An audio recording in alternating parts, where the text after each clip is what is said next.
ਦੇਹਾਂ ਸੀਗੀਆਂ ਮ੍ਰਿਤਕ ਸਿੰਘਾਂ ਦੀਆਂ, ਉਹਨਾਂ ਦਾ ਬਾਅਦ ਚੋਂ ਕੀ ਹੋਇਆ ਸੀਗਾ?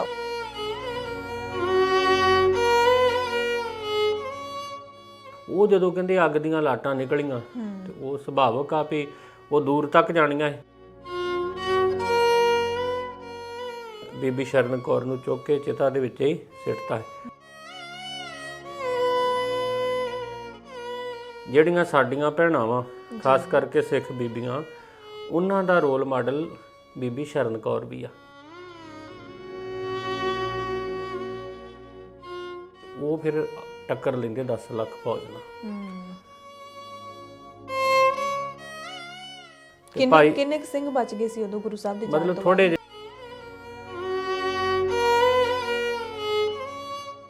ਉਹਨਾਂ ਨੇ ਦੱਸਿਆ ਵੀ ਇਹ ਕੋਈ ਗੁਰੂ ਦਾ ਸਿੰਘ ਆ, ਇਹ ਗੁਰੂ ਗੋਬਿੰਦ ਸਿੰਘ ਨਹੀਂ ਆ।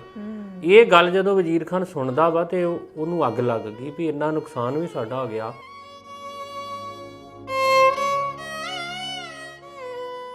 ਇਹ ਬੇਨਤੀ ਕਰਿਓ ਕਲਗੀਧਰ ਪਾਤਸ਼ਾਹ ਮੇਰੇ ਘਰੇ ਔਲਾਦ ਨਾ ਹੋਵੇ। ਗੁਰੂ ਗੋਬਿੰਦ ਸਿੰਘ ਮਹਾਰਾਜ ਨੇ ਸਮਝਾਇਆ ਇਹਨਾਂ ਨੂੰ ਵੀ ਰੌਲਾ ਨਾ ਪਾਓ। ਜਦੋਂ ਇਹਨਾਂ ਰੌਲਾ ਪਾਇਆ ਪਛਾਣ ਕੇ ਇਹਨਾਂ ਨੂੰ ਇਹ ਵੀ ਇਨਾਮ ਮਿਲ। ਮਹਾਰਾਜ ਨੇ ਪਹਿਲਾਂ ਸਮਝਾਇਆ, ਜਦੋਂ ਨਹੀਂ ਸਮਝੇ ਤੇ ਮਹਾਰਾਜ ਨੇ ਆਪਣੀ ਤੇਗ ਦੇ ਨਾਲ ਫਿਰ ਦੋਨਾਂ ਦਾ ਜਿਹੜਾ ਸੀਸ ਹੀ ਧੜ ਤੋਂ ਅਲੱਗ ਕਰਤਾ। ਦੀਨ ਦੁਨੀਆ ਦੇ ਪਾਤਸ਼ਾਹ ਉੱਥੇ ਜੰਡ ਦਾ ਸਰਾਣਾ ਲਾ ਕੇ ਸੌਂ ਗਏ।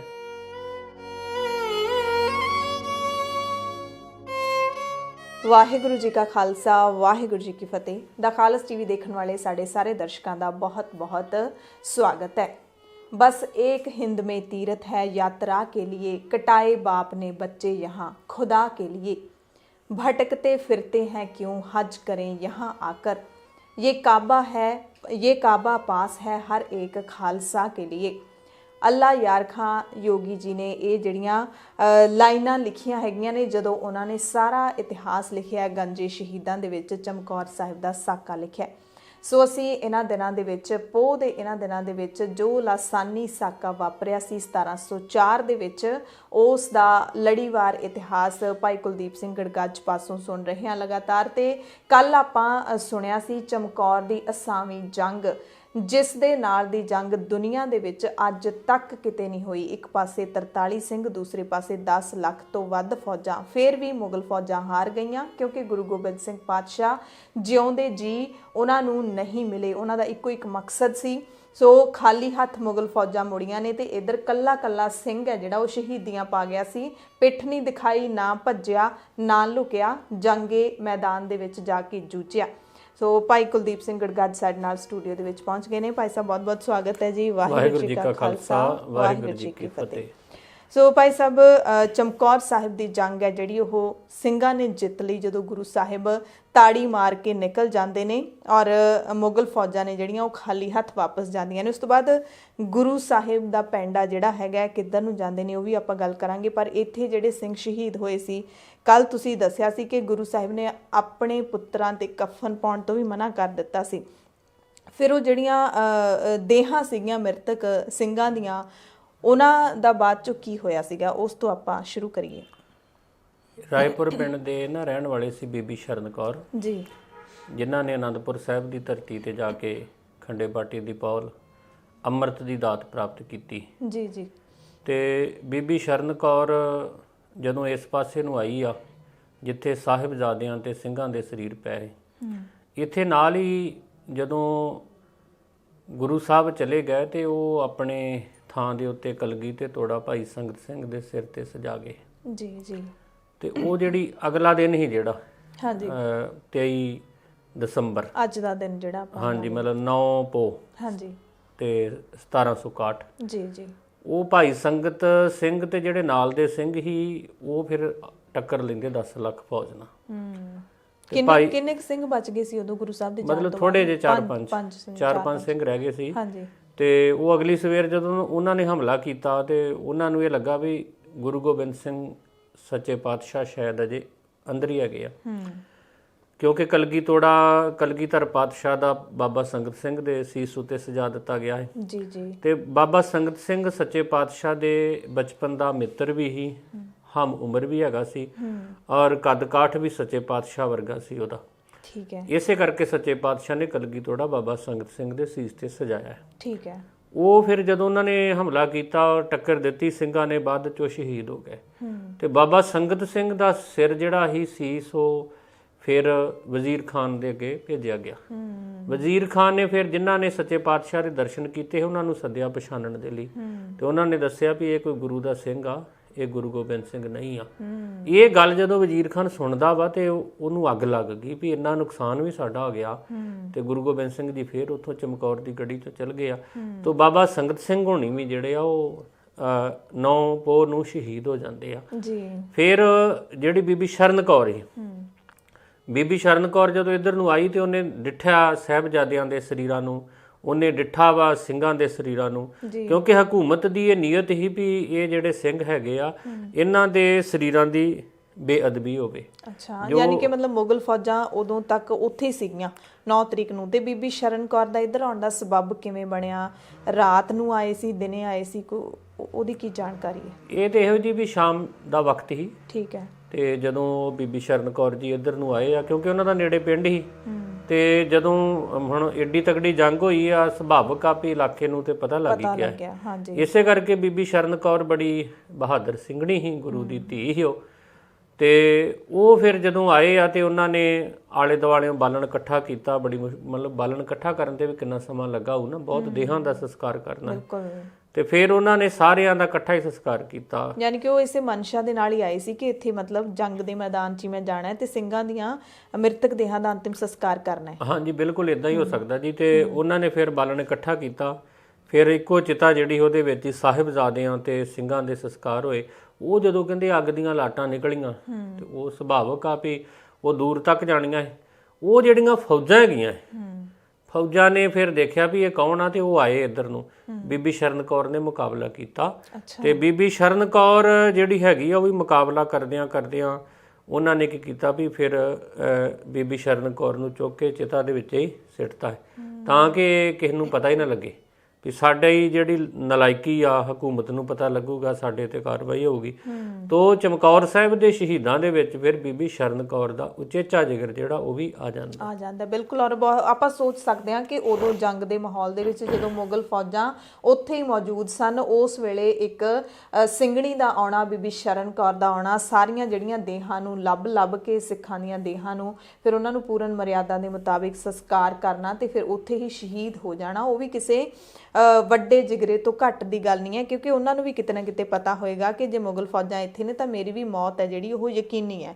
ਤੇ ਉਹ ਉਸੇ ਥਾਂ ਤੇ ਭਾਈ ਸਾਹਿਬ ਅੱਜ ਗੁਰਦੁਆਰਾ ਕਤਲਗੜ੍ਹ ਸਾਹਿਬ ਸੁਸ਼ੋਭਿਤ ਹੈ। ਗੁਰਦੁਆਰਾ ਕਤਲਗੜ੍ਹ ਸਾਹਿਬ ਜਿੱਥੇ ਸਾਹਿਬਜ਼ਾਦੇ ਸ਼ਹੀਦ ਹੁੰਦੇ, ਹਾਂਜੀ, ਤੇ ਜਿੱਥੇ ਸਾਹਿਬਜ਼ਾਦਿਆਂ ਤੇ ਸਿੰਘਾਂ ਦਾ ਸੰਸਕਾਰ ਹੁੰਦਾ ਜੀ, ਉੱਥੇ ਨੇੜੇ ਤੇੜੇ ਹੀ ਸਾਰਾ ਕੁਝ ਹੁੰਦਾ। ਠੀਕ ਹੈ। ਪਰ ਵੱਡੀ ਗੱਲ ਵੇਖੋ ਵੀ ਜਦੋਂ ਪਤਾ ਹੋਵੇ ਕਿ ਮੌਤ ਤੈਅ ਵਾ, ਬਿਲਕੁਲ, ਆਪਣੇ ਪਿੰਡ ਤੋਂ ਬੀਬੀ ਸ਼ਰਨ ਕੌਰ ਆ ਰਹੀ, ਪਿੰਡੋਂ ਆਣ ਕੇ ਉਹ ਹੱਥੀਂ ਸੰਸਕਾਰ ਕਰ ਰਿਹਾ। ਇਸੇ ਕਰਕੇ ਆਪਾਂ ਵਾਰ-ਵਾਰ ਇਹ ਗੱਲ ਕਹਿੰਦੇ ਆ ਕਿ ਜਿਹੜੀਆਂ ਸਾਡੀਆਂ ਭੈਣਾਂ ਵਾ, ਖਾਸ ਕਰਕੇ ਸਿੱਖ ਬੀਬੀਆਂ, ਉਹਨਾਂ ਦਾ ਰੋਲ ਮਾਡਲ ਬੀਬੀ ਸ਼ਰਨ ਕੌਰ ਵੀ ਆ। ਬਿਲਕੁਲ। ਪੰਥ ਜਿਹੜਾ ਵਾ ਉਹ ਬੀਬੀਆਂ ਦਾ ਵੀ ਉਨਾ ਹੀ ਯੋਗਦਾਨ ਆ ਪੰਥ ਦੀ ਚੜ੍ਹਦੀ ਕਲਾ 'ਚ। ਅੱਜ ਦੀਆਂ ਜਿਹੜੀਆਂ ਬੀਬੀਆਂ ਵਾ ਉਹਨਾਂ ਨੂੰ ਵੀ ਸ਼ਰਨ ਕੌਰ ਤੋਂ ਸੇਧ ਲੈ ਰਹੀ। ਮੈਂ ਤੇ ਬੜਾ ਹੈਰਾਨ ਹੀ ਕਿ ਆ ਸਾਹਿਬਜ਼ਾਦਿਆਂ ਦੇ ਸ਼ਹੀਦੀ ਦਿਨ ਚੱਲ ਰਹੇ ਆ ਤੇ ਆਪਣੇ ਆਪ ਨੂੰ ਇੱਕ ਬੜਾ ਵੱਡਾ ਸਿੱਖਾਂ ਦਾ ਪ੍ਰਚਾਰਕ, ਬੜਾ ਮਾਈਂਡਡ ਸਿੱਖ ਦੱਸਦਾ। ਉਹ ਇਹਨਾਂ ਸ਼ਹੀਦੀ ਦਿਨਾਂ ਦੇ ਵਿੱਚ ਵਾਹ ਕਰ ਰਿਹਾ ਸੀ ਇੱਕ ਉਸ ਬੀਬੀ ਦੀ ਜਿਹਨੇ ਕੋਈ ਆਪਣਾ ਸੁੰਦਰੀ ਮੁਕਾਬਲਾ ਜਿੱਤਿਆ, ਸੁੰਦਰਤਾ ਮੁਕਾਬਲਾ ਜਿੱਤਿਆ, ਮਿਸ ਯੂਨੀਵਰਸ ਕੋਈ ਕਹਿੰਦੇ ਵੀ ਉਹ ਮੁਕਾਬਲਾ ਜਿੱਤਿਆ। ਉਹਨੂੰ ਇਹ ਵੀ ਨਹੀਂ ਪਤਾ ਵੀ ਗੁਰਬਾਣੀ ਤੇ ਮੰਨਦੀ ਆ ਵੀ ਸੋਹਣੇ ਤੇ ਸੁੰਦਰ ਉਹੀ ਆ, ਸਹੀ ਸੁੰਦਰ ਸੋਹਣੇ ਸਾਧ ਸੰਗਤ ਜੇ ਬਹਿਣੇ, ਜਿਹੜੇ ਗੁਰੂ ਦੀ ਸੰਗਤ ਕਰਦੇ ਆ। ਬਿਲਕੁਲ। ਵੀ ਤੂੰ ਇਹ ਕਿੱਥੋਂ ਮਤਲਬ ਸਰਟੀਫਿਕੇਟ ਫੜੀ ਫਿਰਦਾ ਵੀ ਮੈਂ ਵਧਾਈ ਦਿੰਦਾ ਵਾਂ, ਫਿਰ ਉਹ ਇੱਕ ਜਕਾਰਾ ਵੀ ਛੱਡਦਾ। ਬਿਲਕੁਲ। ਇਹਨੂੰ ਦੱਸਣਾ ਤੇ ਇਹ ਚਾਹੀਦਾ ਸੀ ਵੀ ਅੱਜ ਦੇ ਦਿਨਾਂ 'ਚ ਸ਼ਹੀਦੀਆਂ ਦੀ ਗੱਲ ਕਰੋ, ਬੀਬੀ ਸ਼ਰਨ ਕੌਰ ਸਾਡੀ ਰੋਲ ਮਾਡਲ ਆ ਜੀ। ਤੇ ਜਦੋਂ ਸਾਡੇ ਪ੍ਰਚਾਰਕ ਹੀ ਇਹ ਕਹਿਣਗੇ ਵੀ ਸਾਡੀ ਰੋਲ ਮਾਡਲ ਕੋਈ ਉਹ ਬੀਬੀ ਆ ਜਿਹੜੀ ਆਪਣੇ ਤਨ ਨੂੰ ਦਿਖਾ ਰਹੀ ਆ, ਤੇ ਫਿਰ ਸਾਡਾ ਭਲਾ ਕਿੱਥੋਂ ਹੋਣਾ? ਇਹਦੇ ਕਾਬੇ ਦੇ ਵਿੱਚੋਂ ਕੁਫਰ ਨਿਕਲਣ ਵਾਲੀ ਗੱਲ ਹੋਈ ਪਈ ਆ, ਬੜੀ ਗਲਤ ਗੱਲ। ਔਰ ਸਾਹਿਬਜ਼ਾਦਿਆਂ ਦੇ ਸ਼ਹੀਦੀ ਦੇਣਾ ਤੋਂ ਬੀਬੀ ਸ਼ਰਨ ਕੌਰ ਜਿਹੜੀ ਆ ਉਹ ਸਾਡੀ ਰੋਲ ਮਾਡਲ ਆ ਬੀਬੀਆਂ ਦੀ। ਬਿਲਕੁਲ, ਜਿਵੇਂ ਕੱਲ ਪਰਸੋਂ ਆਪਾਂ ਗੱਲ ਕੀਤੀ ਸੀ ਕਿ ਬੀਬੀ ਮੁਮਤਾਜ਼ ਜਿਨ੍ਹਾਂ ਨੇ ਪੂਰੀ ਜ਼ਿੰਦਗੀ ਕਿਸ ਤਰੀਕੇ ਦੇ ਨਾਲ ਨਿਭਾਈ, ਕਿਹੜੇ ਸਿਦਕ ਦੇ ਨਾਲ ਨਿਭਾਈ। ਉਸ ਤੋਂ ਬਾਅਦ ਬੀਬੀ ਸ਼ਰਨ ਕੌਰ ਜਿਨ੍ਹਾਂ ਨੇ ਐਡੀ ਸੇਵਾ ਕੀਤੀ, ਕਿਉਂਕਿ ਬਹੁਤ ਔਖਾ ਹੋਇਆ ਹੋਏਗਾ ਬੀਬੀ ਸ਼ਰਨ ਕੌਰ ਨੇ ਆਪਣੇ ਘਰੋਂ ਆਉਣਾ, ਘਰ ਦੇ ਵੀ ਰੋਕ ਕੇ, ਕੁਝ ਕੀ ਪਤਾ ਨਹੀਂ ਕਿੰਨਾ ਸੰਘਰਸ਼ ਉਹਨਾਂ ਨੇ ਕੀਤਾ ਹੋਊਗਾ। ਸੋ ਉਹ ਜਿਹੜੀ ਜੂਝਣ ਵਾਲੀ ਜਿਹੜੀ ਸਪਿਰਿਟ ਹੈ ਉਹ ਸਿੱਖ ਬੀਬੀਆਂ ਨੂੰ ਆਪਣੇ ਅੰਦਰ ਜਿਹੜੀ ਲਿਆਉਣੀ ਪਵੇਗੀ, ਨਾ ਕਿ ਇਹੋ ਜਿਹੇ ਪ੍ਰਚਾਰਕ ਜਿਹੜੇ ਪਤਾ ਨਹੀਂ ਸਿੱਖ ਸਿਧਾਂਤਾਂ ਨੂੰ, ਗੁਰਬਾਣੀ ਤੋਂ ਪਰੇ ਹਟ ਕੇ ਕੀ ਕੁਝ ਬੋਲਦੇ ਨੇ, ਜਦੋਂ ਕਿ ਪਤਾ ਸਾਰਾ ਕਿ ਜਿਹੜੇ ਸੁੰਦਰਤਾ ਮੁਕਾਬਲੇ ਨੇ ਸਿਰਫ ਕਾਰਪੋਰੇਟਾਂ ਦਾ ਇੱਕ ਜਾਲ ਹੈਗਾ ਆ, ਆਪਣੇ ਵਪਾਰ ਨੂੰ ਵਧਾਉਣ ਦਾ ਇੱਕ ਜਿਹੜਾ ਜਾਲ ਹੈ। ਖੈਰ ਭਾਈ ਸਾਹਿਬ, ਫਿਰ ਉਸ ਤੋਂ ਬਾਅਦ ਗੁਰਦੁਆਰਾ ਕਤਲਗੜ੍ਹ ਸਾਹਿਬ ਵਾਲੀ ਥਾਂ ਦੇ ਉੱਤੇ ਜਿਹੜਾ ਅਸਥਾਨ ਹੈ ਉਹ ਕਦੋਂ ਉਸਰਦਾ ਹੈਗਾ, ਕਦੋਂ ਇੱਥੇ ਗੁਰਦੁਆਰਾ ਕਤਲਗੜ੍ਹ ਸਾਹਿਬ ਦੀ ਉਸਾਰੀ ਹੁੰਦੀ ਹੈ, ਕੌਣ ਲੱਭਦਾ ਇਸ ਸਥਾਨ ਨੂੰ? ਦੇਖੋ ਜੀ, ਜਿਹੜੇ ਇਲਾਕੇ ਦੇ ਲੋਕ ਆ ਜੀ, ਬਜ਼ੁਰਗ, ਉਹਨਾਂ ਦੇ ਕਹਿਣ ਦੇ ਮੁਤਾਬਕ ਬੇਲੇ ਪਿੰਡ ਦੇ ਹੋਏ ਇੱਕ ਸਰਦਾਰ ਹਰਦਿਆਲ ਸਿੰਘ ਜੀ, ਉਹਨਾਂ ਦੀ ਲਿਵ ਲੱਗੀ ਕਲਗੀਧਰ ਪਾਤਸ਼ਾਹ ਵੱਲ ਨੂੰ, ਤੇ ਉਹ ਰੋਜ਼ ਹੀ ਅਰਦਾਸ ਕਰਦੇ ਹੁੰਦੇ ਸੀ ਵੀ ਮਹਾਰਾਜ ਜਿਸ ਮੁਕਾਮ ਦੇ ਉੱਤੇ ਸਾਹਿਬਜ਼ਾਦੇ ਸ਼ਹੀਦ ਹੋਏ ਨੇ, ਮੈਨੂੰ ਉਸ ਮੁਕਾਮ ਦੇ ਬਾਰੇ ਦੱਸ, ਜਿੱਥੇ ਉਹਨਾਂ ਦਾ ਅੰਤਮ ਸੰਸਕਾਰ ਹੋਇਆ ਮੈਨੂੰ ਉਸ ਥਾਂ ਦੇ ਬਾਰੇ ਦੱਸ। ਉਹ ਅਰਦਾਸਾਂ ਬੇਨਤੀਆਂ ਰੋਜ਼ ਹੀ ਕਰਦੇ, ਪਾਠ ਬਹੁਤ ਜ਼ਿਆਦਾ ਕਰਦੇ ਸੀ ਗੁਰਬਾਣੀ ਦਾ, ਕਿਉਂਕਿ ਸਿੱਖ ਨੂੰ ਤੇ ਗੁਰਬਾਣੀ ਦਾ ਹੀ ਓਟ ਆਸਰਾ। ਤੇ ਫਿਰ ਉਹ ਜਦੋਂ ਅਰਦਾਸਾਂ ਬੇਨਤੀਆਂ ਕਰਦੇ ਰਹੇ ਤੇ ਉਹ ਜਿੱਥੇ ਗੁਰਦੁਆਰਾ ਸ਼੍ਰੀ ਕਤਲਗੜ੍ਹ ਸਾਹਿਬ ਆ, ਉਸ ਸਥਾਨ ਦਾ ਪਤਾ ਲੱਗਾ। ਨਹੀਂ, ਯਾਨੀ ਕਿ ਜਦੋਂ ਇਹ ਸਾਰਾ ਚਮਕੌਰ ਸਾਹਿਬ ਦੀ ਜੰਗ ਵਾਪਰਦੀ ਹੈ, ਉਸ ਤੋਂ ਬਾਅਦ ਆਲੇ ਦੁਆਲੇ ਦੇ ਲੋਕ ਤਾਂ ਉੱਥੇ ਰਹਿੰਦੇ ਹੋਣਗੇ, ਪਤਾ ਸੀ ਜੰਗ ਹੋਇਆ, ਤੇ ਉੱਥੇ ਜਿਵੇਂ ਛੋਟੇ ਸਾਹਿਬਜ਼ਾਦਿਆਂ ਦੀ ਸ਼ਹਾਦਤ ਹੋਈ, ਉੱਥੇ ਦੀਵਾ ਬਾਲ ਕੇ ਆਉਂਦੇ ਸੀ ਲੋਕ। ਇੱਥੇ ਨਹੀਂ ਇਸ ਤਰ੍ਹਾਂ ਕੋਈ ਸਾਂਭ ਕੇ ਰੱਖੀ ਗਈ ਯਾਦ? ਦੇਖੋ, ਜਿਹੜੀਆਂ ਹਕੂਮਤਾਂ ਹੁੰਦੀਆਂ ਜਿੰਨਾ ਚਿਰ ਤੱਕ ਉਹ ਜੋਬਨ ਤੇ ਰਹਿੰਦੀਆਂ, ਜਿਨ੍ਹਾਂ ਨੂੰ ਹਕੂਮਤਾਂ ਬਾਗੀ ਮੰਨਦੀਆਂ, ਔਰ ਜਿਨ੍ਹਾਂ ਨੇ ਹਕੂਮਤਾਂ ਦਾ ਜਿਹੜਾ ਤਾਜ ਆ ਉਸ ਨੂੰ ਖਤਮ ਕਰਨ ਦੀ ਕੋਸ਼ਿਸ਼ ਕੀਤੀ ਹੁੰਦੀ, ਤੇ ਆਮ ਲੋਕਾਂ ਦਾ ਰਾਜ ਲਿਆਉਣ ਦੀ ਕੋਸ਼ਿਸ਼ ਕੀਤੀ ਹੁੰਦੀ, ਜਿਨ੍ਹਾਂ ਨੂੰ ਹਕੂਮਤ ਬਾਗੀ ਕਹਿੰਦੀ ਆ, ਅਸੀਂ ਸ਼ਹੀਦ ਕਹਿੰਦੇ ਆ, ਉਹਨਾਂ ਦੇ ਨਾਮੋ ਨਿਸ਼ਾਨ ਮਿਟਾਉਣ ਦੀ ਗੱਲ ਹੁੰਦੀ ਆ ਹਕੂਮਤਾਂ ਦੇ ਵੱਲੋਂ। ਤੁਸੀਂ ਅੱਜ ਹੀ ਵੇਖ ਲਓ, ਆਪਣਾ ਜਦੋਂ ਖਾੜਕੂ ਸੰਘਰਸ਼ ਰਿਹਾ ਤੇ ਪਿੰਡਾਂ 'ਚ ਨਿਸ਼ਾਨ ਸਾਹਿਬ ਲਾਏ ਤੇ ਬੜੇ ਵੱਢਦੇ, ਮਤਲਬ ਸਰਕਾਰਾਂ ਨੇ ਜਾ ਕੇ ਉਹ ਨਿਸ਼ਾਨ ਨਹੀਂ ਤੇ ਉਹਨਾਂ ਨੂੰ ਚੁੱਭਦਾ ਵਾ, ਕਿਉਂਕਿ ਉਹ ਨਿਸ਼ਾਨ ਨੂੰ ਵੇਖ ਕੇ ਹੀ ਜਜ਼ਬਾ ਪੈਦਾ ਹੋਣਾ, ਨਿਸ਼ਾਨ ਨੂੰ ਵੇਖ ਕੇ ਹੀ ਭਾਵਨਾ ਪੈਦਾ ਹੋਣੀ, ਨਿਸ਼ਾਨ ਨੂੰ ਵੇਖ ਕੇ ਜ਼ੁਲਮ ਦੇ ਖਿਲਾਫ ਲੜਨ ਦੇ ਲਈ ਅੰਦਰੋਂ ਜੁਰਤ ਪੈਦਾ ਹੋਣੀ। ਤਾਂ ਹਕੂਮਤ ਨੇ ਕੋਸ਼ਿਸ਼ ਕੀਤੀ ਕਿ ਪਤਾ ਹੀ ਨਾ ਲੱਗੇ। ਇਹ ਤਾਂ ਮਹਾਰਾਜ ਦੀ ਮਿਹਰ ਆ ਵੀ ਸੱਚੇ ਪਾਤਸ਼ਾਹ ਨੇ ਬਾਅਦ 'ਚ ਸਰਦਾਰ ਹਰਦਿਆਲ ਸਿੰਘ ਹੋਣਾ ਦੇ ਰਾਹੀਂ ਇਹ ਜਿਹੜਾ ਥਾਂ ਹੀ ਇਹ ਪ੍ਰਗਟ ਕੀਤਾ। ਔਰ ਇਹ ਵੀ ਮਤਲਬ ਕਹਿੰਦੇ ਆ ਉਹਨਾਂ ਦੇ ਇਲਾਕੇ ਦੇ ਲੋਕ ਕਿ ਜਿਹੜੇ ਸਰਦਾਰ ਹਰਦਿਆਲ ਸਿੰਘ ਹੀ, ਜਦੋਂ ਇਹਨਾਂ ਨੇ ਗੁਰਦੁਆਰਾ ਸਾਹਿਬ ਦੀ ਸੇਵਾ ਕਰਵਾਈ ਬੜੀ ਸ਼ਰਧਾ ਦੇ ਨਾਲ, ਬੜੀ ਭਾਵਨਾ ਦੇ ਨਾਲ, ਤੇ ਜਦੋਂ ਗੁਰਦੁਆਰਾ ਸਾਹਿਬ ਤਿਆਰ ਹੋ ਗਿਆ ਤੇ ਇਹਨਾਂ ਨੇ ਭਾਈ ਸਾਹਿਬ ਨੂੰ ਆਖਿਆ ਵੀ ਭਾਈ ਸਾਹਿਬ ਅਰਦਾਸ ਕਰਿਓ। ਤੇ ਉਹਨਾਂ ਨੇ ਆਖਿਆ ਜੀ ਕਿਹੜੀ ਅਰਦਾਸ? ਉਹਨਾਂ ਨੇ ਆਖਿਆ ਜੀ ਵੀ ਇਹ ਬੇਨਤੀ ਕਰਿਓ ਕਲਗੀਧਰ ਪਾਤਸ਼ਾਹ ਮੇਰੇ ਘਰੇ ਔਲਾਦ ਨਾ ਹੋਵੇ। ਤੇ ਉਹ ਮਤਲਬ ਅਰਦਾਸ ਕਰਨ ਵਾਲੇ ਭਾਈ ਸਾਹਿਬ ਨੇ ਆਖਿਆ ਵੀ ਇਹ ਕਿੱਦਾਂ ਦੀ ਅਰਦਾਸ ਹੋਈ? ਬੜੀ ਹੈਰਾਨੀ ਦੀ ਗੱਲ ਹੈ ਵੀ ਇਹ ਮੰਗ ਕਿਉਂ? ਹਾਂ, ਵੀ ਇਹ ਮੰਗ ਕਿਉਂ ਅਰਦਾਸ ਇਹ ਕਰਾ ਰਹੇ? ਚਲੋ ਕਹਿੰਦੇ ਭਾਈ ਸਾਹਿਬ ਨੇ ਵੀ ਅਰਦਾਸ ਕੀਤੀ, ਫਿਰ ਸਰਦਾਰ ਹਰਦਿਆਲ ਸਿੰਘ ਪਿੰਡ ਬੇਲਾ ਇਹਨਾਂ ਨੇ ਆਪ ਹੀ ਅਰਦਾਸ ਕੀਤੀ ਵੀ ਮਹਾਰਾਜ ਸੱਚੇ ਪਾਤਸ਼ਾਹ ਤੁਸੀਂ ਮਿਹਰ ਕਰਿਓ, ਕਿਰਪਾ ਕਰਿਓ, ਮੇਰੇ ਘਰੇ ਔਲਾਦ ਨਾ ਹੋਵੇ। ਔਰ ਉਹਨਾਂ ਦੇ ਘਰੇ ਔਲਾਦ ਨਹੀਂ ਹੋਈ। ਜਦੋਂ ਕਿਸੇ ਨੇ ਉਹਨਾਂ ਨੂੰ ਪੁੱਛਿਆ ਨਾ ਵੀ ਤੁਸੀਂ ਇਹ ਅਰਦਾਸ ਕਿਉਂ ਕੀਤੀ, ਚਰਚਾ ਛਿੜੀ ਹੋਊਗੀ।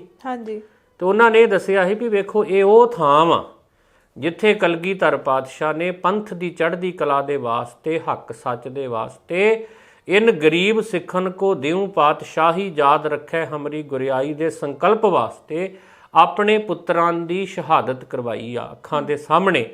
ਔਰ ਜਿਸ ਗੁਰੂ ਪਿਤਾ ਨੇ ਆਪਣੇ ਪੁੱਤ ਵੀ ਨਹੀਂ ਰੱਖੇ, ਜਿਗਰ ਦੇ ਟੁਕੜੇ ਆ ਨਾ ਪੁੱਤ, ਜਿਗਰ ਦੇ ਟੁਕੜੇ ਵੀ ਸੱਚੇ ਪਾਤਸ਼ਾਹ ਨੇ ਕੁਰਬਾਨ ਕਰ ਦਿੱਤੇ ਆ, ਉਹ ਥਾਂ ਦੇ ਉੱਤੇ ਗੁਰਦੁਆਰਾ ਸਾਹਿਬ ਬਣ ਗਿਆ।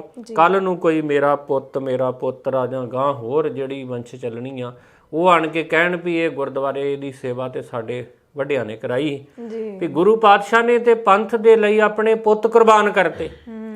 ਔਰ ਕੱਲ ਨੂੰ ਕੋਈ ਸਾਡਾ ਦਾਵਾ ਕਰੇ ਤਾਂ ਕਰਕੇ ਬੇਨਤੀ ਆ ਵੀ ਇਹ ਨਾ ਆਵੇ। ਉਹਨਾਂ ਦੇ ਘਰੇ ਔਲਾਦ ਹੋਈ ਵੀ ਨਹੀਂ, ਮਹਾਰਾਜ ਨੇ ਸੁਣੀ ਆ ਕਮਾਲ ਹੈ। ਉਹਨਾਂ ਦੇ ਘਰੇ ਔਲਾਦ ਹੋਈ ਵੀ ਨਹੀਂ, ਐਸੀ ਭਾਵਨਾ ਜਿਹੜੀ ਉਹਨਾਂ ਗੁਰਸਿੱਖਾਂ ਦੇ ਵਿੱਚ ਹੈਗੀ। ਬਿਲਕੁਲ ਇਹੋ ਜੀ ਭਾਵਨਾ ਨੂੰ ਸੱਚੀ ਮੁੱਚੀ ਮਤਲਬ ਸਿੱਜਦਾ ਹੁੰਦਾ ਹੈ, ਕਿਉਂਕਿ ਕਿੰਨੀ ਸੱਚਮੁੱਚੀ ਇਹ ਕਿੰਨੀ ਸੱਚੀ ਸਮਰਪਣ ਦੀ ਭਾਵਨਾ ਸੀ ਕਿ ਔਲਾਦ ਹੀ ਨਾ ਹੋਵੇ, ਤਾਂ ਕਿ ਕੋਈ ਮੇਰੇ ਅੱਗੇ ਵੰਸ਼ ਦਾ ਕਹਿ ਨਾ ਸਕੇ ਉੱਠ ਕੇ ਕਿ ਹਾਂ ਇਹ ਸਾਡੇ ਵੱਡੇ ਵਡੇਰਿਆਂ ਨੇ ਥਾਂ ਬਣਾਇਆ ਹੈਗਾ। ਸੋ ਭਾਈ ਸਾਹਿਬ, ਉਸ ਤੋਂ ਬਾਅਦ ਜੇ ਆਪਾਂ ਹੁਣ ਗੱਲ ਕਰ ਲਈਏ ਗੁਰੂ ਗੋਬਿੰਦ ਸਿੰਘ ਪਾਤਸ਼ਾਹ ਦੀ, ਗੁਰੂ ਗੋਬਿੰਦ ਸਿੰਘ ਪਾਤਸ਼ਾਹ ਉਸ ਤੋਂ ਬਾਅਦ ਕਿੱਧਰ ਨੂੰ ਜਾਂਦੇ ਨੇ? ਸੱਚੇ ਪਾਤਸ਼ਾਹ ਗੁਰੂ ਗੋਬਿੰਦ ਸਿੰਘ ਜੀ ਉੱਥੋਂ ਫਿਰ ਅੱਗੇ ਗਏ ਨੇ। ਇਤਿਹਾਸ ਦੇ ਵਿੱਚ ਲਿਖਿਆ ਕਿ ਕਿਹੜੀ ਅਫਗਾਨਾ ਪਿੰਡ ਆ ਜੀ, ਉੱਥੇ ਜਦੋਂ ਸੱਚੇ ਪਾਤਸ਼ਾਹ ਪਹੁੰਚੇ ਤੇ ਦੋ ਗੁੱਜਰ ਹੀ ਅਲਫੂ ਤੇ ਗਾਮੂ ਜੀ, ਇਹਨਾਂ ਨੇ ਸਤਿਗੁਰੂ ਜੀ ਨੂੰ ਪਛਾਣ ਲਿਆ ਤੇ ਗੁਰੂ ਗੋਬਿੰਦ ਸਿੰਘ ਮਹਾਰਾਜ ਨੇ ਸਮਝਾਇਆ ਇਹਨਾਂ ਨੂੰ ਭਈ ਰੌਲਾ ਨਾ ਪਾਓ। ਜਦੋਂ ਇਹਨਾਂ ਰੌਲਾ ਪਾਇਆ ਪਛਾਣ ਕੇ ਇਹਨਾਂ ਨੂੰ ਇਹ ਵੀ ਇਨਾਮ ਮਿਲ ਜੇ, ਲਾਲਚ ਬਹੁਤ ਬੁਰਾ ਹੁੰਦਾ। ਤੇ ਮਹਾਰਾਜ ਨੇ ਪਹਿਲਾਂ ਸਮਝਾਇਆ, ਜਦੋਂ ਨਹੀਂ ਸਮਝੇ ਤੇ ਮਹਾਰਾਜ ਨੇ ਆਪਣੀ ਤੇਗ ਦੇ ਨਾਲ ਫਿਰ ਦੋਨਾਂ ਦਾ ਜਿਹੜਾ ਸੀਸ ਹੀ ਧੜ ਤੋਂ ਅਲੱਗ ਕਰਤਾ। ਕਲਗੀਧਰ ਪਾਤਸ਼ਾਹ ਨੇ ਅਲਫੂ ਤੇ ਗਾਮੂ ਦਾ, ਕਿਉਂਕਿ ਉਹ ਲਾਲਚ ਚ ਆ ਗਏ। ਉਹਨਾਂ ਨੇ ਇਹ ਵੀ ਗੁਰੂ ਸਾਹਿਬ ਨੂੰ ਅਸੀਂ ਫੜਾ ਦੇਣਾ। ਤਾਂ ਗੁਰੂ ਸਾਹਿਬ ਨੇ ਜਿਹੜੀ ਤੇਗ ਰੱਖੀ ਸੀ ਨਾ ਆਪਣੇ ਕੋਲ, ਅੱਜ ਕੱਲ ਵੀ ਇਹ ਬੜਾ ਮੁੱਦਾ ਵੀ ਕਈ ਬਹੁਤੇ ਜ਼ਿਆਦਾ ਸਾਡੇ ਇਦਾਂ ਕਹਿ ਦਿੰਦੇ ਵੀ ਮਾਰ ਹੀ ਦੇਣਾ ਕਿਸੇ ਨੂੰ। ਹੁਣ ਵੇਖੋ ਵੀ ਕਲਗੀਧਰ ਪਾਤਸ਼ਾਹ ਨੇ ਅਲਫੂ ਤੇ ਗਾਮੂ ਦਾ ਗਾਟਾ ਲਾਇਆ ਹੀ ਹੈ ਨਾ। ਗੱਲ ਜਦੋਂ ਤੁਹਾਡੀ ਕੌਮ ਦੀ ਹੋਂਦ ਦੀ ਆ, ਗੱਲ ਜਦੋਂ ਉਹਨਾਂ ਦੇ ਮਨ 'ਚ ਪਾਪ ਹੀ ਆ ਗਿਆ ਅਲਫੂ ਤੇ ਗਾਮੂ ਦੇ, ਜਦੋਂ ਸਮਝਾਇਆ ਸਮਝੇ ਹੀ ਨਹੀਂ ਤੇ ਫਿਰ ਕੀ ਕਰੋਗੇ? ਚੂੰਕਾਰ ਆਜ਼ਾਮਾ ਹੀਲ ਤੇ ਦਰਗੁਦਸਤ ਹਲਾਲਸਤ ਬੁਰਦਨਬਾ ਸ਼ਮਸ਼ੀਰੇ ਦਸਤ। ਔਰ ਨਾਲੇ ਪਤਾ ਸੀ ਨਾ, ਕਿਉਂਕਿ ਗੁਰੂ ਸਾਹਿਬ ਜੇ ਉੱਥੋਂ ਨਿਕਲੇ ਨੇ ਗੜੀ ਦੇ ਵਿੱਚੋਂ ਤਾੜੀ ਮਾਰ ਕੇ ਨਿਕਲੇ ਨੇ ਤਾਂ ਕਿਸੇ ਮਕਸਦ ਲਈ ਨਿਕਲੇ ਨੇ। ਆਪਣਾ ਸਾਰਾ ਕੁਝ ਤਾਂ ਲੁਟਾਇਆ ਨੇ, ਸਾਰਾ ਪਰਿਵਾਰ ਉਹਨਾਂ ਨੇ ਵਾਰਤਾ। ਉਹਨਾਂ ਨੂੰ ਕੋਈ ਨਿੱਜ ਦਾ ਲਾਲਚ ਤਾਂ ਹੈ ਨਹੀਂ ਸੀ, ਪਤਾ ਵੀ ਅਲਫੂ ਗਾਮੂ ਅੱਜ ਲਾਲਚੀ ਨੇ, ਇਹਨਾਂ ਨੇ ਲਾਲਚੀ ਹੀ ਰਹਿਣਾ ਹੈਗਾ। ਸੋ ਗੁਰੂ ਸਾਹਿਬ ਨੇ ਇੱਕ ਮਕਸਦ ਦੇ ਲਈ ਜਾਣਾ ਸੀ, ਬਹੁਤ ਅੱਗੇ ਜਾਣਾ ਸੀ, ਜਾਣੀ ਜਾਣ ਪਾਤਸ਼ਾਹ ਸੀਗੇ। ਸੋ ਉਸ ਤੋਂ ਬਾਅਦ ਦੇਖੋ ਅਸੀਂ ਤੇ ਸਿੱਖਾਂ ਨੇ ਗੁਰੂ ਤੋਂ ਸੇਧ ਲੈਣੀ। ਸਾਨੂੰ ਨਹੀਂ ਪਤਾ ਕੋਈ ਕੀ ਕਹਿੰਦਾ, ਕੀ ਲੋਕਾਂ ਵੱਲੋਂ ਕੀ ਗੱਲਾਂ ਸਮਝਾਈਆਂ ਜਾਂਦੀਆਂ। ਸਾਡੇ ਗੁਰੂ ਨੇ ਜੋ ਆਖਿਆ ਉਹ ਸਾਡੇ ਲਈ ਆਖਰੀ ਆ। ਗੁਰੂ ਤੋਂ ਸਿੱਖ ਸੇਧ ਲੈਂਦਾ ਹੋਣਾ। ਬੇਅਦਬੀਆਂ ਦੀ ਗੱਲ ਹੋਈ ਆ ਤੇ ਸਿੱਖਾਂ ਨੇ ਆਪਣੇ ਤਰੀਕੇ ਨਾਲ ਸਜ਼ਾ ਦਿੱਤੀ ਆ, ਤੇ ਕਈ ਜਿਹੜੇ ਲਿਬਰਲ ਆ ਜਾਂ ਹੋਰ ਕਈ ਸੋਚ ਵਾਲੇ ਆ ਉਹਨਾਂ ਨੇ ਬੜੇ ਇਹ ਕਿਹਾ ਜੀ ਵੀ ਇਦਾਂ ਹੈ ਉਦਾਂ ਹੈ। ਗੱਲ ਇਹ ਆ ਵੀ ਗੁਰੂ ਹੀ ਸਾਡੇ ਲਈ ਸਭ ਕੁਝ ਆ। ਜਦੋਂ ਕੋਈ ਗੁਰੂ ਦੀ ਬੇਅਦਬੀ ਕਰਨ ਆ ਗਿਆ, ਔਰ ਉਹਨੇ ਕਰ ਵੀ ਦਿੱਤੀ, ਤੇ ਫਿਰ ਮੱਕੇ ਤੋਂ ਪਰੇ ਕਹਿੰਦੇ ਵੀ ਉਜਾੜ ਹੀ ਆ ਨਾ ਮੁਸਲਮਾਨ ਲਈ। ਸਿੱਖ ਦੇ ਲਈ ਗੁਰੂ ਗ੍ਰੰਥ ਸਾਹਿਬ ਤੇ ਹਰਮੰਦਰ ਤੋਂ ਪਰੇ ਉਜਾੜ ਹੀ ਆ। ਔਰ ਨਾਲੇ ਮੈਂ ਵੀ ਸੋਚਦੀ ਹੁੰਦੀ ਹਾਂ ਵੀਰ ਜੀ ਕਿ ਇੱਥੇ ਸਾਡੇ ਜਿਹੜੇ ਹੈਗੇ ਨੇ, ਸਾਡੀ ਜਿਹੜੀ ਸੋਚ ਦੇ ਦੋ ਪੱਖ, ਦੋਗਲੇ ਪੱਖ ਕਿਉਂ ਦਿਖਦੇ ਨੇ। ਜਦੋਂ ਆਪਾਂ ਇਹ ਨਹੀਂ ਕਹਿੰਦੇ ਕਿ ਬਲਾਤਕਾਰ ਵਰਗੀ ਘਟਨਾ ਜਿਹੜੀ ਹੈ ਉਹ ਬਹੁਤ ਛੋਟੀ ਹੈ, ਜਦੋਂ ਕੋਈ ਰੇਪ ਵਰਗੀ ਘਟਨਾ ਹੁੰਦੀ ਹੈ ਤਾਂ ਉਹੀ ਲੋਕ ਉੱਠ ਕੇ ਖੜੇ ਹੁੰਦੇ ਨੇ ਕਿ ਦੋਸ਼ੀ ਨੂੰ ਫਾਂਸੀ ਦੀ ਸਜ਼ਾ ਦਿਓ। ਤਾਂ ਉੱਥੇ ਫਿਰ ਮਾਰਨਾ ਕਿਵੇਂ ਤੁਸੀਂ ਕਰ ਸਕਦੇ ਹੋ, ਡਿਫੈਂਡ ਕਰਦੇ ਹੋ। ਤੇ ਇਹ ਤਾਂ ਹੁਣ ਸਿੱਖਾਂ ਦੀ ਭਾਵਨਾ ਹੈਗੀ ਨਾ ਕਿ ਸਿੱਖਾਂ ਦੇ ਲਈ ਗੁਰੂ ਤੋਂ ਉੱਤੇ ਕੁਝ ਹੈ ਹੀ ਨਹੀਂ। ਜੇ ਭਾਰਤ ਦਾ ਰਾਸ਼ਟਰਪਤੀ ਹੈ ਤੇ ਭਾਰਤ ਦੇ ਰਾਸ਼ਟਰਪਤੀ ਦੀ ਕੰਧ, ਰਾਸ਼ਟਰਪਤੀ ਭਵਨ ਦੀ ਕੋਈ ਕੰਧ ਟੱਪਣ ਲੱਗੇ, ਉੱਥੇ ਜਿਹੜੀਆਂ ਫੋਰਸਾਂ ਨੇ ਉਹ ਨਾਲ ਦੀ ਨਾਲ ਗੋਲੀ ਮਾਰਨੀਆਂ, ਫਿਰ ਉੱਥੇ ਕਿਵੇਂ ਆਪਾਂ ਕਹਿ ਸਕਦੇ ਹਾਂ ਕਿ ਤੁਸੀਂ ਜਸਟੀਫਾਈ ਕਰਦੇ ਹੋ? ਮੈਂ ਉਹੀ ਨਾ ਜੀ, ਸਿੱਖ ਦੇ ਵਾਸਤੇ ਗੁਰੂ ਵਾਲਾ ਸੰਵਿਧਾਨ ਹੀ ਵੱਡਾ। ਠੀਕ ਆ, ਅਸੀਂ ਹਰ ਇੱਕ ਦਾ ਸਤਿਕਾਰ ਕਰਦੇ ਹਾਂ, ਅਦਬ ਕਰਦੇ ਹਾਂ, ਪਰ ਗੁਰੂ ਤੋਂ ਪਰੇ ਸਾਡੇ ਲਈ ਹੈ ਹੀ ਕੁਛ ਨਹੀਂ। ਸਾਡੇ ਗੁਰੂ ਨੇ ਸਿਖਾਤਾ। ਜੇ ਅਲਫੂ ਦੇ ਗਾਮੂ ਦਾ ਗਾਟਾ ਲਾਇਆ ਵਾ ਤੇ ਜੇ ਅੱਜ ਵਾਲੇ ਹੁੰਦੇ ਤੇ ਇਹਨਾਂ ਕਹਿਣਾ ਸੀ ਪਾਪ ਕਰਤਾ, ਪਰ ਲਾਤਾ। ਸਾਡੇ ਇਤਿਹਾਸ 'ਚ ਲਿਖਿਆ, ਸਾਨੂੰ ਮਾਣ ਕਿ ਜਦੋਂ ਉਹਨਾਂ ਦੇ ਮਨ ਦੇ ਵਿੱਚ ਲੋਭ ਲਾਲਚੀ ਆ ਗਿਆ, ਪਾਪ ਹੀ ਆ ਗਿਆ, ਤੇ ਫਿਰ ਹੱਲ ਹੀ ਕੀ ਹੈਗਾ? ਬਿਲਕੁਲ ਬਿਲਕੁਲ। ਔਰ ਇਹ ਤਾਂ ਸਿੱਖਾਂ ਦਾ ਇਤਿਹਾਸ ਦੱਸਦਾ ਹੈ ਕਿ ਸਿੱਖ ਆਪਣੇ ਮੁਕੱਦਸ ਅਸਥਾਨ ਦੀ ਸੁਰੱਖਿਆ ਦੇ ਲਈ, ਰਾਖੀ ਦੇ ਲਈ ਜਾਨਾਂ ਲੈਂਦੇ ਵੀ ਰਹੇ ਨੇ ਤੇ ਦਿੰਦੇ ਵੀ ਰਹੇ ਨੇ। ਆਪਾਂ ਦੇਖ ਲਈਏ ਸ਼ਹੀਦ ਬਾਬਾ ਦੀਪ ਸਿੰਘ, ਉਹਨਾਂ ਨੇ ਵੀ ਸੱਚਖੰਡ ਸ੍ਰੀ ਦਰਬਾਰ ਸਾਹਿਬ ਦੀ ਰਾਖੀ ਦੇ ਲਈ, ਉੱਥੇ ਜੋ ਕੁਝ ਹੋ ਰਿਹਾ ਸੀ ਉਸ ਨੂੰ ਮਿਟਾਉਣ ਦੇ ਲਈ, ਉਸ ਨੂੰ ਬੰਦ ਕਰਾਉਣ ਦੇ ਲਈ ਆਪਣੀ ਜਾਨ ਕੁਰਬਾਨ ਕਰ ਦਿੱਤੀ ਸੀ। ਖੈਰ ਆਪਾਂ ਅੱਗੇ ਵਧੀਏ ਭਾਈ ਸਾਹਿਬ। ਉਸ ਤੋਂ ਬਾਅਦ ਗੁਰੂ ਸਾਹਿਬ ਫਿਰ ਉਸ ਤੋਂ ਬਾਅਦ ਦਾ ਪੈਂਡਾ ਕੀ ਸੀ? ਉਹਦੇ ਤੋਂ ਬਾਅਦ ਗੁਰੂ ਸਾਹਿਬ ਮਾਛੀਵਾੜਾ ਸਾਹਿਬ ਜਾਂਦੇ ਜੀ, ਜਿੱਥੇ ਗੁਰਦੁਆਰਾ ਸ਼੍ਰੀ ਚਰਨ ਕਮਲ ਸਾਹਿਬ ਬਣਿਆ। ਉੱਥੇ ਤੁਸੀਂ ਜਾਓਗੇ, ਉੱਥੇ ਇੱਕ ਪੁਰਾਣਾ ਰੁੱਖ ਵੀ ਆ ਔਰ ਉੱਥੇ ਇੱਕ ਪੁਰਾਣਾ ਖੂਹ ਵੀ ਆ ਜੀ। ਦੀਨ ਦੁਨੀਆ ਦੇ ਪਾਤਸ਼ਾਹ ਉੱਥੇ ਜੰਡ ਦਾ ਸਰਾਣਾ ਲਾ ਕੇ ਸੌਂ ਗਏ। ਉੱਥੇ ਹੀ ਉਹਨਾਂ ਨੇ ਆਖਿਆ ਸੀ, ਮਿੱਤਰ ਪਿਆਰੇ ਨੂੰ ਹਾਲ ਮਰੀਦਾਂ ਦਾ ਕਹਿਣਾ। ਅਜੇ ਵੀ ਪ੍ਰਮਾਤਮਾ ਦੇ ਸ਼ੁਕਰ ਦੇ ਵਿੱਚ, ਉਹ ਧੰਨਵਾਦ ਦੇ ਵਿੱਚ ਆ। ਇੱਥੇ ਹੀ ਉਹਨਾਂ ਨੂੰ ਆਣ ਕੇ ਭਾਈ ਸਾਹਿਬ ਭਾਈ ਦਇਆ ਸਿੰਘ ਜੀ ਮਿਲਦੇ ਆ। ਇੱਥੇ ਆਣ ਕੇ ਫਿਰ ਭਾਈ ਮਾਨ ਸਿੰਘ ਉਹਨਾਂ ਨੂੰ ਮਿਲਦੇ ਆ। ਸੱਚੇ ਪਾਤਸ਼ਾਹ ਦਾ ਜਿਹੜਾ ਚੋਲਾ ਵਾ ਉਹ ਪੂਰੀ ਤਰ੍ਹਾਂ ਫਟ ਚੁੱਕਾ ਸੀ। ਪੈਰਾਂ ਦੇ ਵਿੱਚ ਜੋੜਾ ਨਹੀਂ ਹੈਗਾ ਉਸ ਵੇਲੇ, ਉਹਨਾਂ ਦੇ ਪੈਰਾਂ ਦੇ ਵਿੱਚੋਂ ਇਤਿਹਾਸਕਾਰ ਕਹਿੰਦੇ ਕਿ ਖੂਨ ਨਿਕਲ ਰਿਹਾ ਸੀ। ਤੇ ਉੱਥੇ ਹੈਗੇ ਸੀ ਗੁਲਾਬ ਸਿੰਘ ਤੇ ਪੰਜਾਬ ਸਿੰਘ ਜੀ। ਉਹਨਾਂ ਦਾ ਨੌਕਰ ਜਦੋਂ ਖੇਤਾਂ ਦੇ ਵਿੱਚ ਆਇਆ ਤੇ ਉਹਨਾਂ ਨੇ ਵੇਖਿਆ ਵੀ ਬੜਾ ਨੂਰ ਆ ਪਰ ਸਰੀਰਕ ਹਾਲਤ ਬਹੁਤ ਲਹੂ ਲੁਹਾਨ ਆ ਤੇ ਕੋਈ ਰੱਬ ਦਾ ਪਿਆਰਾ ਤੇ ਨਾਲ ਉਹਨਾਂ ਦੇ 2 ਹੋਰ ਆ, ਉਹ ਉੱਥੇ ਬੈਠੇ ਹੋਏ ਸਾਡੇ ਖੂਹ ਦੇ ਉੱਤੇ। ਉਹਨਾਂ ਨੇ ਜਾ ਕੇ ਗੁਲਾਬ ਸਿੰਘ ਤੇ ਪੰਜਾਬ ਸਿੰਘ ਨੂੰ ਦੱਸਿਆ। ਗੁਲਾਬ ਸਿੰਘ ਤੇ ਪੰਜਾਬ ਸਿੰਘ ਦੌੜੇ ਆਏ, ਉਹਨਾਂ ਨੇ ਆਣ ਕੇ ਸਿਆਣ ਲਿਆ ਵੀ ਇਹ ਤੇ ਪੰਥ ਦੇ ਵਾਲੀ ਸਾਡੇ ਗੁਰੂ ਗੋਬਿੰਦ ਸਿੰਘ ਆ, ਕਿਉਂਕਿ ਗੁਲਾਬ ਸਿੰਘ ਤੇ ਪੰਜਾਬ ਸਿੰਘ ਗੁਰੂ ਘਰ ਦੇ ਮਸੰਦ ਹੀ। ਠੀਕ ਹੈ। ਇਹ ਗੁਰੂ ਘਰ ਲਈ ਕਾਰਪੇਟਾ ਇਕੱਠੀ ਕਰਦੇ। ਫਿਰ ਇਹਨਾਂ ਨੇ ਸੱਚੇ ਪਾਤਸ਼ਾਹ ਨੂੰ ਬੇਨਤੀ ਕੀਤੀ ਵੀ ਸੱਚੇ ਪਾਤਸ਼ਾਹ ਜੀ ਤੁਸੀਂ ਸਾਡੇ ਘਰੇ ਆਓ। ਫਿਰ ਗੁਲਾਬ ਸਿੰਘ ਤੇ ਪੰਜਾਬ ਸਿੰਘ ਦੇ ਘਰੇ ਗੁਰੂ ਗੋਬਿੰਦ ਸਿੰਘ ਜੀ ਸੱਚੇ ਪਾਤਸ਼ਾਹ ਜਾਂਦੇ ਆ। ਉੱਥੇ ਹੀ ਰਹਿਣ ਵਾਲੇ ਸੀ ਗੁਰੂ ਘਰ ਦੇ 2 ਬੜੇ ਪਿਆਰੇ ਸ਼ਰਧਾਲੂ, ਗੁਰੂ ਨੂੰ ਪਿਆਰ ਕਰਨ ਵਾਲੇ, ਗੁਰੂ ਤੇ ਭਰੋਸਾ ਰੱਖਣ ਵਾਲੇ ਭਾਈ ਨਬੀ ਖਾਂ ਤੇ ਭਾਈ ਗਨੀ ਖਾਂ ਜੀ। ਇਹਨਾਂ ਨੇ ਵੀ ਸੁਣਿਆ ਵੀ ਗੁਰੂ ਪਾਤਸ਼ਾਹ ਦਾ ਪਰਿਵਾਰ ਵਿਛੜ ਗਿਆ, ਕਿਉਂਕਿ ਮਾਛੀਵਾੜਾ ਤੇ ਚਮਕੌਰ ਸਾਹਿਬ ਕੋਈ ਬਾਹਲੀ ਦੂਰ ਵੀ ਨਹੀਂ ਆ। ਹਾਂਜੀ। ਤਾਂ ਗੱਲ ਫੈਲ ਗਈ ਕਿ ਗੁਰੂ ਕੇ 2 ਪੁੱਤ ਸ਼ਹੀਦ ਹੋ ਗਏ ਆ। ਇਹਨਾਂ ਦੀ ਇੱਕ ਛੋਟੀ ਜਿਹੀ ਧੀ, ਉਹਨੇ ਆਖਿਆ ਵੀ ਅੱਬੂ ਜਿਸ ਵੱਡੇ ਅੱਬੂ ਗੁਰੂ ਗੋਬਿੰਦ ਸਿੰਘ ਦੀਆਂ ਗੱਲਾਂ ਤੁਸੀਂ ਆਣ ਕੇ ਸਾਨੂੰ ਸੁਣਾਉਂਦੇ ਹੋ ਅਨੰਦਪੁਰ ਸਾਹਿਬ ਦੀਆਂ, ਕਿਉਂਕਿ ਇਹ ਹੈਗੇ ਸੀ ਘੋੜਿਆਂ ਦੇ ਵਪਾਰੀ ਤੇ ਗੁਰੂ ਸਾਹਿਬ ਵੀ ਘੋੜਿਆਂ ਦਾ ਬਹੁਤ ਸ਼ੌਂਕ ਰੱਖਦੇ। ਇਹ ਘੋੜੇ ਖਰੀਦਣ ਕਈ ਵਾਰੀ ਅਨੰਦਪੁਰ ਸਾਹਿਬ ਜਾਂਦੇ। ਠੀਕ ਹੈ। ਤੇ ਇਹ ਕਰਕੇ ਘਰ ਦੇ ਵਿੱਚ ਆਣ ਕੇ ਗੱਲ ਵੀ ਕਰਦੇ ਸੀ ਗੁਰੂ ਦੀ, ਔਰ ਇਹ ਰਿਸ਼ਤੇਦਾਰ ਹੈਗੇ ਸੀ ਨਿਹੰਗ ਖਾਨ ਦੇ, ਰੋਪੜ ਵਾਲੇ। ਅੱਛਾ, ਠੀਕ ਹੈ। ਤੇ ਫਿਰ ਇਹਨਾਂ ਦੀ ਜਦੋਂ ਧੀ ਨੇ ਕਿਹਾ ਵੀ ਉਹ ਉਸ ਗੁਰੂ ਦੇ ਬਾਰੇ ਅਸੀਂ ਵੀ ਸੁਣਿਆ ਵੀ ਉਹਦੇ ਪੁੱਤ ਸ਼ਹੀਦ ਹੋ ਗਏ ਆ, ਤੇ ਉਹਨਾਂ ਨੂੰ ਬੜਾ ਵਿਰਾਗ ਆਇਆ ਵੀ ਹੁਣ ਕੀ ਕਰੀਏ ਆਪਾਂ। ਉਹ ਫਿਰ ਕਹਿੰਦੇ ਵੀ ਆਪਾਂ ਗੁਲਾਬ ਸਿੰਘ ਤੇ ਪੰਜਾਬ ਸਿੰਘ ਨੂੰ ਜਾ ਕੇ ਪੁੱਛਦੇ, ਉਹਨਾਂ ਨੂੰ ਕੁਝ ਪਤਾ ਹੋਊਗਾ। ਇਹ ਗੁਲਾਬ ਸਿੰਘ ਤੇ ਪੰਜਾਬ ਸਿੰਘ ਦੇ ਘਰੇ ਗਏ ਆ, ਔਰ ਇਹਨਾਂ ਨੇ ਜਦੋਂ ਪੁੱਛਣ ਦੀ ਕੋਸ਼ਿਸ਼ ਕੀਤੀ ਤੇ ਭਾਈ ਗੁਲਾਬ ਸਿੰਘ ਤੇ ਪੰਜਾਬ ਸਿੰਘ ਨੇ ਆਖਿਆ ਵੀ ਗੁਰੂ ਇੱਥੇ ਹੀ ਆ। ਫਿਰ ਕਿਉਂਕਿ ਸਮੇਂ ਦੀ ਨਜ਼ਾਕਤ ਵੀ ਹੈ, ਕਿਉਂਕਿ ਸਾਰੇ ਜਾਣਦੇ ਸੀ ਵੀ ਗੁਲਾਬ ਸਿੰਘ ਤੇ ਪੰਜਾਬ ਸਿੰਘ ਗੁਰੂ ਘਰ ਦੇ ਮਸੰਦ ਆ ਜੀ, ਫੌਜਾਂ ਲੱਭਦੀਆਂ ਫਿਰਦੀਆਂ ਸੀ। ਫਿਰ ਇੱਕ ਨੀਤੀ ਦੇ ਤਹਿਤ ਸੱਚੇ ਪਾਤਸ਼ਾਹ ਜਿਹੜੇ ਸੀ ਉਹ ਫਿਰ ਭਾਈ ਨਬੀ ਖਾਂ ਤੇ ਭਾਈ ਗਨੀ ਖਾਂ ਉਹਦੇ ਘਰ ਚਲੇ ਜਾਂਦੇ ਆ। ਪਰ ਇੱਥੇ ਵੀ ਭਾਈ ਵੀਰ ਸਿੰਘ ਦੇ ਭਰਾ ਹੋਏ ਨੇ ਡਾਕਟਰ ਬਲਬੀਰ ਸਿੰਘ, ਉਹਨਾਂ ਦੀ ਇੱਕ ਕਿਤਾਬ ਆ ਲੰਮੀ ਨਜ਼ਰ, ਉਹਦੇ ਵਿੱਚ ਉਹਨਾਂ ਨੇ ਜ਼ਿਕਰ ਕੀਤਾ ਕਿ ਇੱਥੇ ਇੱਕ ਮਾਤਾ ਰਹਿੰਦੀ ਸੀ, ਮਾਤਾ ਗੁਰਦਈ। ਠੀਕ ਹੈ। ਤੇ ਉਹਦਾ ਇੱਕ ਪੁੱਤਰ ਸੀ। ਮਾਤਾ ਗੁਰਦਈ ਨੇ ਆਪਣੇ ਹੱਥਾਂ ਦੇ ਨਾਲ ਸੱਚੇ ਪਾਤਸ਼ਾਹ ਲਈ ਕੱਪੜੇ ਤਿਆਰ ਕੀਤੇ ਜੀ ਜੀ, ਔਰ ਉਹਨੇ ਆਖਿਆ ਹੈ ਮੇਰਾ ਗੁਰੂ ਆਣ ਕੇ ਇਹਨਾਂ ਕੱਪੜਿਆਂ ਨੂੰ ਪਹਿਨੂਗਾ। ਤੇ ਉਹ ਬੜੀ ਬਜ਼ੁਰਗ ਹੋ ਗਈ, ਅੱਖਾਂ ਤੋਂ ਕਹਿੰਦੇ ਉਹਨੂੰ ਦਿਸਣੋਂ ਵੀ ਹਟ ਗਿਆ ਸੀ। ਲੋਕਾਂ ਨੇ ਉਹਨੂੰ ਕਿਹਾ ਵੀ ਗੁਰੂ ਨੇ ਕਿੱਥੋਂ ਆਉਣਾ, ਕਹਿੰਦੇ ਗੁਰੂ ਦਾ ਤੇ ਪਰਿਵਾਰ ਵਿਛੜ ਗਿਆ, ਤਾਨੇ ਮਿਹਣੇ ਵੀ ਮਾਰੇ। ਪਰ ਮਾਂ ਗੁਰਦਈ ਕਹਿੰਦੀ ਨਹੀਂ, ਮੈਨੂੰ ਭਰੋਸਾ ਵਾ ਮੇਰਾ ਗੁਰੂ ਆਊਗਾ, ਉਹਦੀ ਸ਼ਰਧਾ ਹੈ, ਉਹਦਾ ਵਿਸ਼ਵਾਸ ਹੈ। ਤਾਂ ਸੱਚੇ ਪਾਤਸ਼ਾਹ ਜਦੋਂ ਭਾਈ ਗੁਲਾਬ ਸਿੰਘ ਤੇ ਪੰਜਾਬ ਸਿੰਘ ਦੇ ਘਰੋਂ ਅੱਗੇ ਜਾ ਰਿਹਾ ਸੀ, ਭਾਈ ਨਬੀ ਖਾਂ ਤੇ ਗਨੀ ਖਾਂ ਦੇ, ਨਿਹਾਲਾ ਖੱਤਰੀ ਸੀ ਉਹਦੇ ਪੁੱਤ ਦਾ ਨਾਂ। ਫਿਰ ਨਿਹਾਲੇ ਖੱਤਰੀ ਦੇ ਘਰ ਥਾਣੀ ਜਦੋਂ ਲੰਘ ਰਿਹਾ ਸੀ ਤੇ ਸੱਚੇ ਪਾਤਸ਼ਾਹ ਉਹਦੇ ਘਰ ਜਾਂਦੇ ਮਾਤਾ ਗੁਰਦਈ ਦੇ। ਮਾਤਾ ਗੁਰਦਈ ਆਪਣੇ ਕੰਮ ਦੇ ਹੱਥਾਂ ਦੇ ਨਾਲ ਆਪਣੇ ਉਹਦੇ ਸੰਦੂਕ ਦੇ ਵਿੱਚੋਂ ਕੱਢ ਕੇ ਸੱਚੇ ਪਾਤਸ਼ਾਹ ਨੂੰ ਬਸਤਰ ਭੇਟ ਕਰਦੀ ਆ, ਤੇ ਸੱਚੇ ਪਾਤਸ਼ਾਹ ਦੇ ਕਹਿੰਦੇ ਚਰਨਾਂ 'ਚ ਹੀ ਉਹਨੇ ਆਪਣੇ ਆਖਰੀ ਸਾਹ ਲਏ। ਮਤਲਬ ਇਹ ਗੁਰੂ ਪਾਤਸ਼ਾਹ ਨੇ ਮਾਤਾ ਗੁਰਦਈ ਦੀ ਜਿਹੜੀ ਭਾਵਨਾ ਸੀ ਉਹ ਮਾਛੀਵਾੜੇ ਜਾ ਕੇ ਪੂਰੀ ਕੀਤੀ ਆ। ਔਰ ਉਹਦੇ ਤੋਂ ਬਾਅਦ ਸੱਚੇ ਪਾਤਸ਼ਾਹ ਕੁਛ ਦਿਨ ਭਾਈ ਨਬੀ ਖਾਂ ਤੇ ਭਾਈ ਗਨੀ ਖਾਂ ਦੇ ਘਰ ਦੇ ਵਿੱਚ ਰਹਿੰਦੇ ਆ ਜੀ। ਤੇ ਉਸ ਤੋਂ ਬਾਅਦ ਫਿਰ ਜਿਹੜਾ ਹੈਗਾ ਗੁਰੂ ਸਾਹਿਬ ਦਾ ਅਗਲਾ ਪੈਂਡਾ ਉਹ ਸ਼ੁਰੂ ਹੁੰਦਾ ਹੈ। ਉਸ ਤੋਂ ਬਾਅਦ ਫਿਰ ਜਿਹੜਾ ਚਮਕੌਰ ਦੀ ਜੰਗ ਤੋਂ ਬਾਅਦ ਹੀ ਗੁਰੂ ਗੋਬਿੰਦ ਸਿੰਘ ਪਾਤਸ਼ਾਹ ਦਾ ਮੇਲ ਹੈ ਜਿਹੜਾ ਬਾਬਾ ਬੰਦਾ ਸਿੰਘ ਬਹਾਦਰ ਦੇ ਨਾਲ ਹੁੰਦਾ ਹੈਗਾ। ਤੇ ਇਹ ਸਾਰਾ ਜਿਹੜਾ ਚਮਕੌਰ ਸਾਹਿਬ ਦਾ ਸਾਕਾ ਚਮਕੌਰ ਦੀ ਜੰਗ, ਅਸਾਵੀਂ ਜੰਗ, ਅਨੰਦਪੁਰ ਸਾਹਿਬ ਤੋਂ ਲੈ ਕੇ ਚਮਕੌਰ ਸਾਹਿਬ, ਤੇ ਉਸ ਤੋਂ ਬਾਅਦ ਗੁਰੂ ਗੋਬਿੰਦ ਸਿੰਘ ਪਾਤਸ਼ਾਹ ਮਾਛੀਵਾੜੇ ਦੇ ਜੰਗਲਾਂ 'ਚ ਜਾਂਦੇ ਨੇ, ਉੱਥੋਂ ਤੱਕ ਦਾ ਜਿਹੜਾ ਇਤਿਹਾਸ ਭਾਈ ਕੁਲਦੀਪ ਸਿੰਘ ਗੜਗੱਜ ਨੇ ਆਪਾਂ ਨੂੰ ਸਰਵਣ ਕਰਾਇਆ ਹੈਗਾ ਇਹਨਾਂ 3-4 ਦਿਨਾਂ ਦੇ ਵਿੱਚ, ਪੋਹ ਦੇ ਦਿਨਾਂ ਦੇ ਵਿੱਚ। ਤੇ ਕੋਸ਼ਿਸ਼ ਇਹੀ ਸਾਨੂੰ ਕਰਨੀ ਚਾਹੀਦੀ ਹੈ ਕਿ ਇਤਿਹਾਸ ਹੈ ਜਿਹੜਾ ਸਾਡਾ ਲਾਸਾਨੀ ਇਤਿਹਾਸ ਹੈ ਉਹ ਸਾਨੂੰ ਯਾਦ ਹੋਵੇ, ਉਹ ਸਾਨੂੰ ਮਤਲਬ ਕਦੋਂ ਵੀ ਅਸੀਂ ਆਪਣੇ ਜਿਹੜੀਆਂ ਅਗਲੀਆਂ ਪੀੜ੍ਹੀਆਂ ਨੇ, ਬੱਚੇ ਨੇ, ਉਹਨਾਂ ਨੂੰ ਅਸੀਂ ਸੁਣਾ ਸਕੀਏ।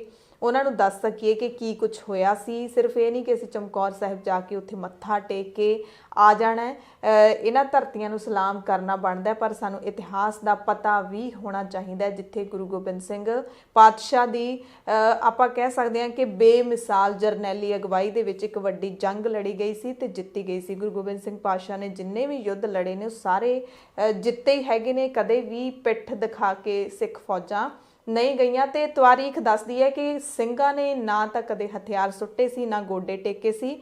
ਉਹ ਰਣ ਤੱਤੇ ਦੇ ਵਿੱਚ ਲੜ ਕੇ ਜੂਝ ਕੇ ਸ਼ਹੀਦ ਹੋਏ ਨੇ।